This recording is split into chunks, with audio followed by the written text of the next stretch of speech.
Hi అండి. Train journey చూసారా? సీటుకు ఒకరు పడుకున్నారు. ట్రైన్ అంతా ఖాళీగా ఉంది. రేపల్ల ప్యాసింజర్. మనం ఎప్పుడైనా జీవితంలో కష్టాలు అనుభవించి వాటికి అలవాటు పడి ఉంటే సుఖం అయితే ఈజీగా అనుభవించవచ్చు. సుఖపడి ఉన్నాం అనుకోండి, కష్టాలు అనుభవించాలంటే ఆ మనిషికి చాలా బాధ అనిపించింది. వాటిని ఫేస్ చేయలేక చాలా ఇబ్బందులు పడాల్సి వచ్చింది.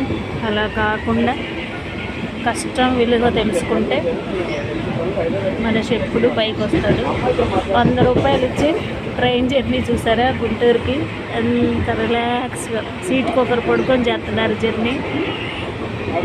5,000 10,000 ఇచ్చినా కానీ ఫ్లైట్లో కూడా కూర్చొని పోవాల్సిందే. 100 రూపాయలు ఇచ్చి చూసారా గుంటూరుకి ఎలా పడుకొని హాయిగా జమీందారు టైపులో పడుకొని వెళ్తున్నారు. ఓకే, నేను చెప్పిన విషయం మీకు నచ్చినట్లయితే please like, share and subscribe.